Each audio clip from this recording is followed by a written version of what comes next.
Neno linaloharibu watoto wa kike ni neno nakupenda. Nakupenda. Nguganire. Sijaona mtoto wa kike mzuri kama wewe katika maisha yangu. Awe binti mrembo. Yaani wakati Mungu anaumba, ina maana aliacha wanawake wote kuwaumba, akawa anakuumba wewe.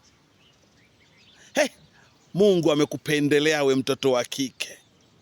Mungu amekupendelea we mtoto, yaani mzuri. Yaani mzuri sijapata kuona. Hivi unajua we mtoto una hekima, yaani sijaona hekima kama yako katika wasichana wote niliokutana nao katika maisha yangu. Alafu unajua we ni mzuri. Yaani hujijui tu. Yaani we binti ni mrembo, yaani ni mrembo. Hayo ndio maneno yanayoharibu watoto wa kike mpaka wanakuwa masingle mother. Hayo tu, hayo.